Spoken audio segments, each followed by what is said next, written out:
ঘূর্ণিঝড় রিমালে যাদের ঘর বিধ্বস্ত বা ক্ষতিগ্রস্ত হয়েছে তাদের প্রত্যেককেই ঘর তৈরি করে দেবে সরকার, এমন আশ্বাস দিলেন প্রধানমন্ত্রী শেখ হাসিনা। দুপুরে গণভবন থেকে ভার্চুয়ালি যুক্ত হয়ে আশ্রয়ণ প্রকল্পের জমি ও ঘর হস্তান্তর করেন প্রধানমন্ত্রী শেখ হাসিনা। এই প্রকল্পের আওতায় নতুনভাবে আরও 18,566 গৃহহীন পরিবার ঘর পাচ্ছে, আর এর মাধ্যমে আজ নতুন করে সম্পূর্ণ গৃহহীন মুক্ত হবে আরও 70টি উপজেলা। এ সময় প্রধানমন্ত্রী বলেছেন, এরই মধ্যে ঘূর্ণিঝড় রিমালে ক্ষতিগ্রস্তদের তালিকা করা হয়েছে। যাদের ঘর সম্পূর্ণভাবে ক্ষতিগ্রস্ত হয়েছে তাদের জন্য ঘর তৈরি করে দেওয়া হবে, আর যারা আংশিকভাবে ক্ষতিগ্রস্ত হয়েছে তাদের ঘর তৈরির নির্মাণ সামগ্রী দিয়ে সহায়তা করা হবে। প্রধানমন্ত্রী বললেন, প্রতিটি গ্রামের মানুষ ও নাগরিক সুবিধা পাবে, আর সে লক্ষ্যেই কাজ করে যাচ্ছে সরকার। তারই সুফল পাচ্ছে দেশবাসী।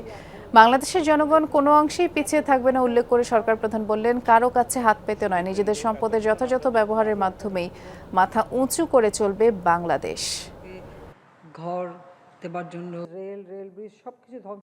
ইতিমধ্যে আমরা কিন্তু তালিকা করেছি কোন কোন এলাকায় কতগুলি ঘর সম্পূর্ণভাবে বিধ্বস্ত হয়েছে, কতগুলি আংশিক বিধ্বস্ত হয়েছে। যেগুলি সম্পূর্ণ ক্ষতিগ্রস্ত তাদেরকে আমরা ঘর তৈরি করে দেব। আংশিক ক্ষতিগ্রস্ত তাদের জন্য আমরা ঘর নির্মাণ উপকরণ দিয়ে সহায়তা করব। অর্থাৎ এই যে প্রাকৃতিক দুর্যোগ, এই দুর্যোগে যারা ক্ষতিগ্রস্ত তাদের পাশে আমরা আছি। প্রাথমিকভাবে যা যা প্রয়োজন করে যাচ্ছি। সিলন ফ্যামিলি ব্লেন্ডের কড়ালিকার আর সতেজ স্বাদের পারফেক্ট ব্লেন্ডে স্বপ্নেরা মিলুক টানা। সরকারের আশ্রয়ণ প্রকল্পের বিষয়ে আমরা আরো বিস্তারিত জানব লালমনিরহাটে আমাদের সহকর্মী ফয়সাল মাহমুদের কাছ থেকে। ফয়সাল, এ দফায় লালমনিরহাটে কতজন গৃহহীন ঘর পাচ্ছেন সেটি জানাবেন, এবং হস্তান্তর কার্যক্রমের যেই আনুষ্ঠানিকতা সেটি আসলে কখন নাগাদ শুরু হবে? বৃষ্টি এরই মধ্যে কিন্তু আনুষ্ঠানিকতা শুরু হয়ে গেছে। মাননীয় প্রধানমন্ত্রী এই প্রকল্পের আশ্রয়ণ প্রকল্পের পঞ্চম পর্যায়ের দ্বিতীয় ধাপের অলরেডি উদ্বোধন করেছেন। আমরা দেখছি যে লালমনিরহাটের প্রায় 1600 গৃহহীন পরিবার এসে উপস্থিত হয়েছেন। তাদের মাঝে সেই তাদের ঘর এবং জমির সেই দলিলপত্র, কাগজ এবং চাবি তাদেরকে বুঝিয়ে দিয়েছেন জেলা প্রশাসক সহ এখানে যারা সরকারের পক্ষ থেকে উপস্থিত আছেন। ইউনো থেকে শুরু করে সবাই এখানে উপস্থিত আছেন এবং তাদের সবাইকে চাবি হস্তান্তর করা হয়েছে। এর মধ্যে কিন্তু আনুষ্ঠানিকতা শুরু হয়ে গেছে। এখন যে বাকি যে প্রক্রিয়া সেটি কিন্তু চলছে। চাবি যারা ঘর পেয়েছেন, আমরা কয়েকজনের সাথে কথা বলেছি, আসলে তারা বেশ উচ্ছ্বসিত।